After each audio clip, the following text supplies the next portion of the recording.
Specially যেটা বলা উচিত সেটা হচ্ছে আসলে শাহিন ভাইয়ের একাগ্র সাধনা আমাকে এই হজ নিয়ে আসছে। কারণ আমি একটা নিয়ত করেছিলাম, বিপদেও পড়ে গেছি।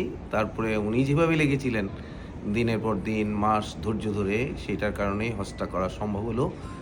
আর ২ নম্বর যেগুলো উনি ইমপ্রুভ করতে পারেন এগুলো খুব সিম্পল আসলে। এগুলোতে অনেক মানির দরকার নাই। বাট কানেকশন এবং কমিউনিকেশন সামথিং ব্যবসা মানে সার্ভিসটা হয়তো দিয়েছেন উনি ভালো মনে করে। আমার মনে হয়েছে যে কেন দিলেন?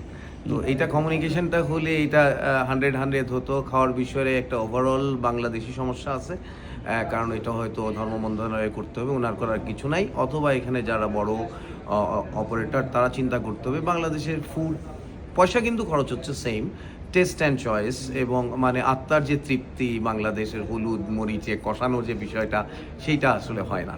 তো সেইটা করতে পারলে অনেক ভালো হয়। আর ধর্ম মন্ত্রণালয় চাইলে মিনার তাঁবুতে অনেক ভালো খাওয়াতে পারেন, খরচ বেশি করেন কিন্তু বাংলাদেশি হাজিরা খুব বেশি তুষ্ট হয় বলে আমার মনে হয় না। তো এই ছোটোখাটো জিনিসগুলো আসলে ইমপ্রুভ করা যায়। আর বড় জিনিসটা হচ্ছে আমি সার্ভিসটা দিতে চাই এবং আমি ওনাকে হজ করাতে চাই। আল্লাহ জানি হজ আমাদেরও কবুল করে, ওনাকেও আরও হজ করানোর সুযোগ দেন। Thank you. ধন্যবাদ, ধন্যবাদ, ধন্যবাদ।